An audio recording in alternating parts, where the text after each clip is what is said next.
Hello, everyone. Hello, everyone. I was hoping I'd get a mic to hold. I'd get a mic to hold so that I can walk around. Otherwise, this is a little hard for me. Okay.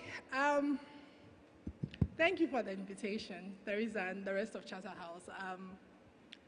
It's an honor to be invited to speak. Now, the topic is. Hello. Thank you. Thank you. The topic is digital inclusion is for those of us in the space, it's a very relevant topic. Now, I worried a little bit about how we could translate that topic to a wider mass audience, right? So if I was talking to my techies, this was maybe a simpler for me to talk about.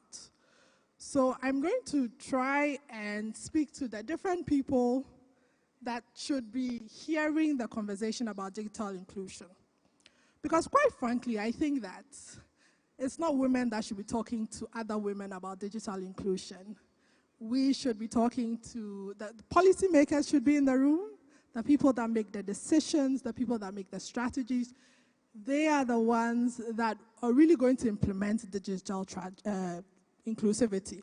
So I want to start to talk about the different areas, and then we'll see how it goes. So I'll tell you a little bit of my story, and for some of the younger ones here, and how I got into tech. So by the time I had gotten to secondary school, one of the things that was very odd for me was when I got to secondary school, I realized that there was a whole number of girls that were thought that because they were girls, they couldn't be good at maths. And it used to be very odd for me because I didn't realize that your gender and your genitals dictated how good you could be at math. But a lot of young girls had been taught that. And I go back and I remember an incident in JSS, I'm aging myself, in junior secondary school where I think there were like top 5 in maths or something, and there were 2 or 3 girls. Like there were 2 girls, the first 2, and then the rest were boys. And then the teacher said, so you boys have just sat there for these girls to be beating you at math. Now that I'm older, I realize how much we are excluding our girls at a very early age by saying things like this to them. When you're saying to boys, why let girls beat you? You're telling them that, girls are, in terms of math, girls are beneath them and they should do better. And you're telling the girls that this is not their space, right? So part of the conversation about digital inclusivity is the conversations we're having at home with our kids and the conversations our teachers are having with our children.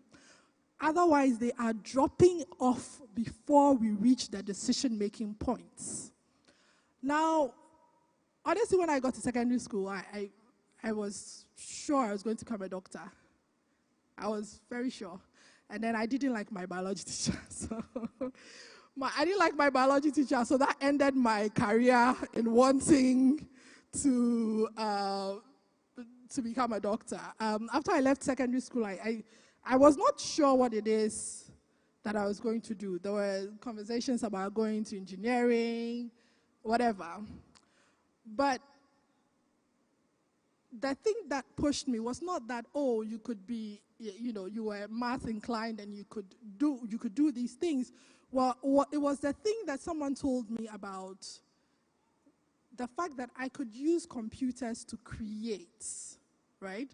It was that I could dream up something, I could have an idea for something, and I could build it on a computer. And that was the thing that caused me to go on and do a degree in computer science and a master's in software engineering. That point. I want to sort of wrap up this particular point by saying that where it comes to our sisters and our daughters and inclusivity, we have to ensure that they understand that, yes, math is hard, but anything worth doing is worth applying yourself. So it's not that, oh, I am mathematically inclined. It is that if I make the effort, if I put in the work, I then make myself open for careers. I mean, there are young women that have built tech companies that are raising millions of dollars and affecting the world. Why are we preventing our daughters, our sisters, from going into that space? That's something to think about. I'd like to tell a story of a young lady I met in Kenya a couple of years ago. She's now a very good friend of mine, Paris. So Paris, just to tell the story of inclusivity of young girls, Paris sort of, I think she came from a village town in Kenya and then went to university. And then after university, she came back and started to build a platform that enabled farmers to be able to track the things on their farms and then create access for banks to be able to see what the farm's capabilities were so they could get loans. So we're saying that if you don't include your girls from all communities, you will not see the solutions that can be built to solve the problems that we've been dealing with for millennia. And then maybe the next thing I want to go to is that it's the next group of people here is the professional women and what it means to be digitally inclusive. And I'll just pick a small trend in there. So, I don't know, 12 years ago, 15 years ago, when I made a decision in my career, the decision was that I was going to have a very visible career. So a career that was visible to the people that would be able to open doors for me and give me opportunities. And I use digital to do that. How did I do that? It was really simple. I started out by saying, oh, well, okay, so I have these skill sets. How do I showcase them? And I started by writing. This is something you could do without digital. But digital then enabled me to have reach, right? So I started writing, at the time I started writing about mobile money. This was a long time ago before it's a big deal, right? I started writing about mobile money. I would do my research. I was working in a telco at that point, yeah. So I'd write all these articles and then I'd put them online. So your social medias, your digital platforms, and then I had a website. I will tell you this, that website, I think, became the most read mobile money blog in Accra, if you look at the numbers. But also that opened up opportunities for me. So there's an interesting story of the company I was working for at the time. So a C-level executive came and said, oh, I've seen this, really well-written, researched articles, about mobile money. At the time, mobile money was getting launched in Ghana quite a bit. And we can use this data and this person, we really should consult this person because this person knows what they are about. And they were talking to my boss. So my boss said, she's down there. She's just down the hall. You can go talk to her. And that had a positive impact on my career. I was included in the launches of quite a few of the platforms. It also opened doors for speaking opportunities because then the more people could find me, the more they were able to access me. So thank you. So from a professional point of view, I'm not going to be here and say use this app or use that app. I think that's, Google is your friend, that will work.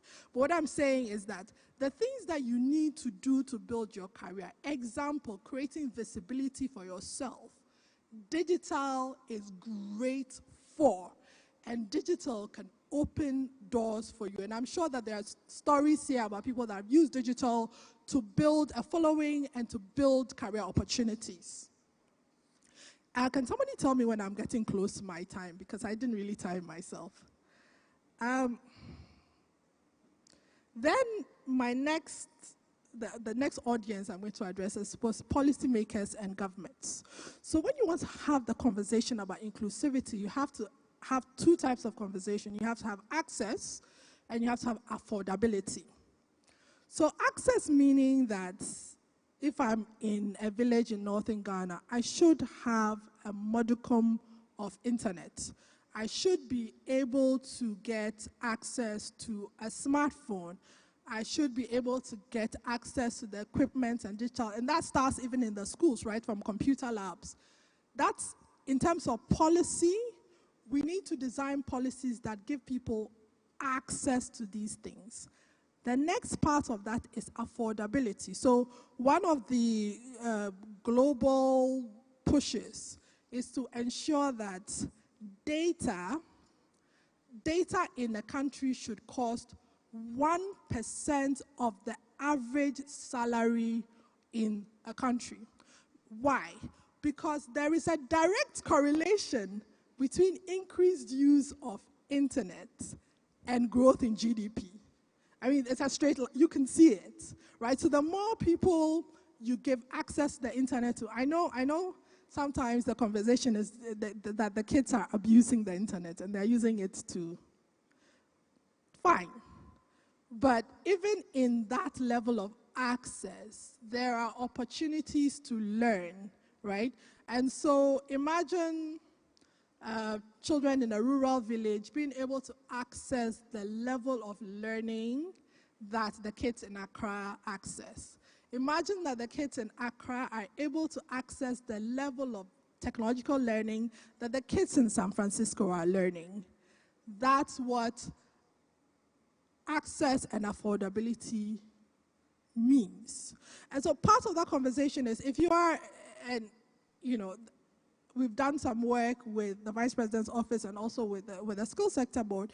Part of that conversation is, how can we make the barrier for entry for young and old easier, lowering that boundary, that is the ability to afford a smartphone, the ability to afford internet, in a way where everybody can access it. Imagine that the woman that sells shea butter to a middle person in Accra, who then exports it, has direct access to the buyers outside the country. Her visibility, just understanding who's buying from her, who's selling from her, means that she can make more money versus the middle person who buys it from her at a cheap price and puts a really high markup on it, and then goes to sell it outside. So it's not just for the kids, it's for women doing business. I know that the numbers show that Ghana has the highest numbers of women entrepreneurs per capita globally. So there are a lot of us, right? There are a lot of us. So the conversation about digital inclusivity is about how are we ensuring that those women can go to the next level in what they sell and what they export by being able to access digital tools. Then I would like to conclude by talking about the tech industry itself. So Regina is here. So Regina, remember, we were one of the few first. We were one of the few first women in tech. And so when we started, there were a lot more barriers than there are now for the women behind us. There are about 20 women in the whole of Africa, so not just sub-Saharan Africa, North Africa, who've raised, in terms of startup funding, over $3 million. That's not enough. We need more young women, more women being able to go out and raise millions of dollars to build tech startups in Ghana and in Africa. Ghana has created for itself a bit of a niche in what we call agri-tech, so technology for the agricultural space. There are companies like Farmerline, Tractor, that have built solutions that will help our subsistence farmers do more and do better. Now, the conversation then goes back to governments and policymakers about how you create an enabling environment for people to easily not just start a company, but be able to, from Ghana to the world, right? Be able to take that company from Ghana and expand it all over the continent. When we started Women in Tech Africa, we were just a couple of women in Ghana. And we were able to take that from one country to now women across 30 African countries because we had an enabling environment. If you don't create enabling environments, you're not going to get your next woman, excuse me, multi-millionaire, multi-billionaire.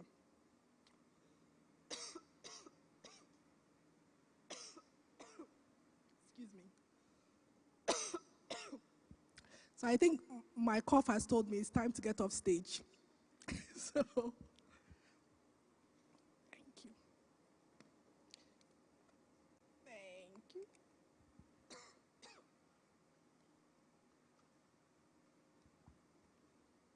Sorry about that. I think the air is a little dry. So here's where I wrap up. That digital inclusivity is not one person's job.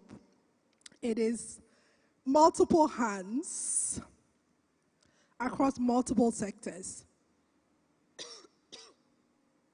We need women in their professional lives to be able to begin to take digital paths to build their career. We need young women to be able to think through digital careers, not just the ones you see, programmer, content creator, even the ones that are not common, to working in AI, working in data protection, working in spaces. I'm seeing a lot of women in cybersecurity now. And to be honest, women should be better at cybersecurity than most people should be. So there are a lot of hands that need to come together. And we all need, in our respective, from governments to professionals to the teachers that teach our kids, to all work in tandem to ensure that we have inclusivity of digital. Thank you very much.